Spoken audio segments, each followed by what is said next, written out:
the man falls, the woman can lift him up. If the woman falls, the man should have the capacity to lift her up. So one of the things you never play with, for those of you who are singles, if you're here, one of the things you never play with is nurturing the capacity of your partner. My father married a woman who, unfortunately, my mother was not educated. And my mother was not, she was not only one woman who was not educated, my mother was not empowered. My mother was also not equipped. My father did not envision her. My father did not equip her. My father did not empower her. If there's anything my mother had, of the 5 things a woman should have, is that my mother had encounter with God. Somebody wants to say, Reverend Sam, what are the 5 things? Okay, one of the things every man must watch over in his wife, one of the things you must nurture consistently, is to create an environment that nurtures her constantly being empowered. You want to make sure that the wife you have is empowered, but let me say this also. You want to make sure that when she comes into your kingdom, she's envisioned. Don't forget that she came into your kingdom. You were placed in a domain and you are the king of that domain. And the woman, originally, she was brought into your kingdom. The assignment of the man is to envision the woman about his kingdom. This is what this kingdom is all about. Well, let me make it clear. This kingdom is not your father's kingdom. Come on, am I talking to somebody in the house of God? As the first thing a man needs to do with a woman, you want to make her know that the kingdom she has come into is not the kingdom she's coming from. I'm trying to show you where we fail. I know there was what to call the pre-envisioning before you got married. That's just to give an idea. When she comes inside, you want to open up the entire blueprint. You want to make her understand every detail of what the assignment is all about to the extent to which you know. Envisioning. Enlist her, envision her, equip her. There is no proper education. There is no proper envisioning. So the first thing I did with Mary Oye when she came into my house was to make sure I give her an understanding of where I'm going to, what this kingdom is all about. Envisioning. First of all, you've enlisted her. Marriage begins with enlisting. You enlist the woman into your life. You then need to envision her properly. She needs to be equipped. She needs to be empowered, deployed to function.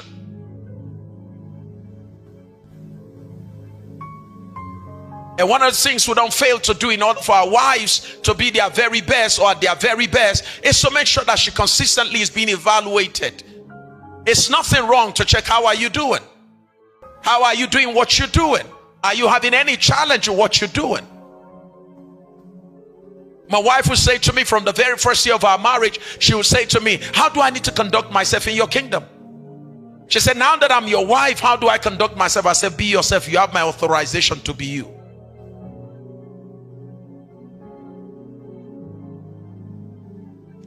She said, but the members of the church, I said, you married me. I said, so you have the authorization from the one you married to be yourself. Second year of the church, she said to me again, now that the church is growing, she said, how am I supposed to conduct myself now that the kingdom is growing? I said, be yourself. I said, don't let me wake up to a woman I can't recognize. In terms of skill sets, whatever you need, in terms of skills, abilities, and performances and all of that, we will work on all of that. But for now, the one who is in charge of this kingdom says, be yourself.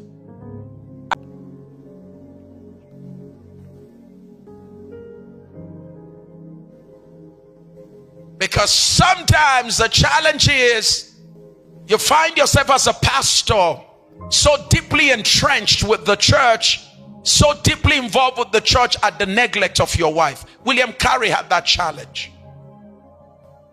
It was a very painful situation for his wife, which resulted into her having mental health issues. Yes, sir. Father of modern day mission. Go and read about it. You won't be told, but I'll tell you, because it's my job. I've researched most of the people we celebrated, including someone like John Wesley. John Wesley's marriage was the worst thing on earth. The worst. It was so bad that when Molly, the wife of Wesley, when his wife decided to leave, Wesley called his brother. He said, brother, I want to tell you something. He wrote him. He said, she has gone. He said, she left. He said, I'm not going to call her back. He said, I'm not going to. For him, it was freedom that she left. And the church has a way of attacking the wife of Wesley without giving attention to Wesley. Because he's the father of holiness. And you know, when they were teaching us in Bible college, they were telling us, oh, how John Wesley will preach on horseback. And so that was used to motivate us. Go everywhere, preach. We didn't know that the man was given to preaching because there was a problem at home. So it was everywhere except somewhere, home.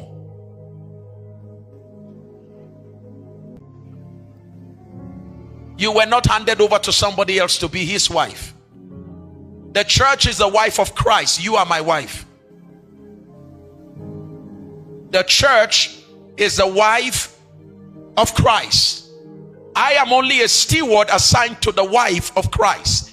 He left his wife here, decided to go to heaven, and called me from pursuing my career as a geologist and said, would you please consider standing around with my wife, making sure she's okay, making sure that the people who come around my wife are properly taken care of. So you are going to be a steward. You are not to be her husband. My wife is my wife, and she's not going to be a polyandrous woman. She can't be married to me and be married to you. That's why I also give you the right to be married to somebody else. And I do not permit you to be polygamous. You can marry your wife and have my wife as your wife.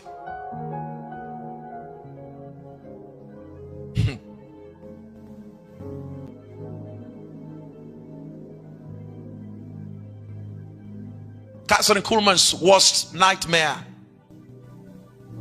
was the fact that she had a very terrible experience in marriage. Married first who she should not have married, and experienced what she should not have experienced. Eventually stepped out of that marriage and decided she will never be married to anybody again. Like Benny Hinn will make us understand, and several other people have confirmed, she died of nothing but heartbreak. Heartbreak. And a heartbreak that she says she will not be healed from. Heartbreak. Marriage is important. Tonight, my hope is that the things you will hear from here, you will take it with you and go and help other couples. That's just my prayer.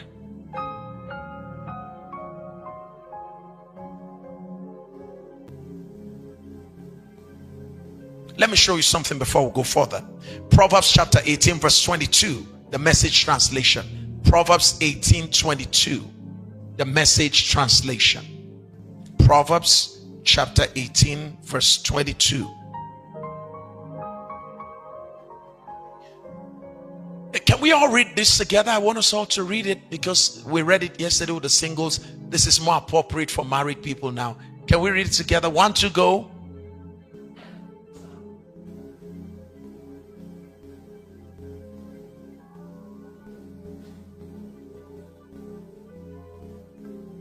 You want to have a good life. Your marriage is critical to having a good life. For singles, make sure you are not wrongly matched. For those of us who are already matched, and then we have realized that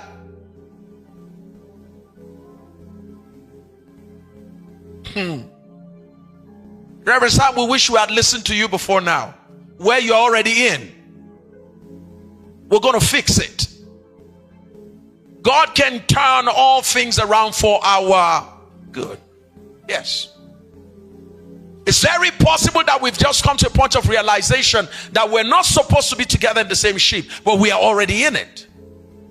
Question is, how do we make the rest of our lives to be the most beautiful? Do we allow the fact that we made a wrong choice to make us waste the future?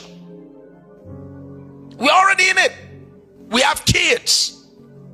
Can we just settle down and make sure it works?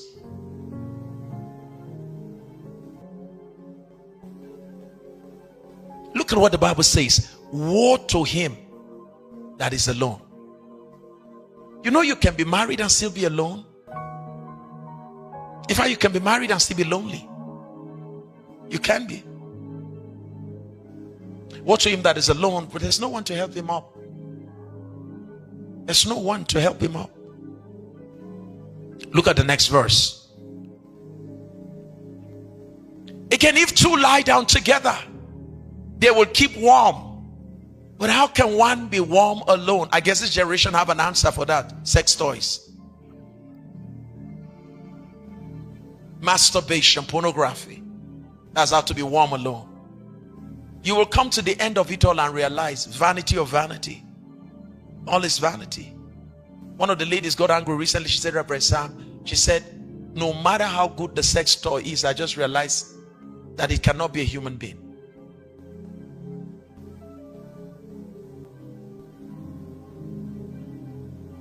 No marriage works where the couples in them don't work it. If you find any marriage working, it's because the couples in the marriage are making it work. So if you find a working marriage, you have a working couple. God can bring the two of you together. It will take dedication for the marriage to be productive.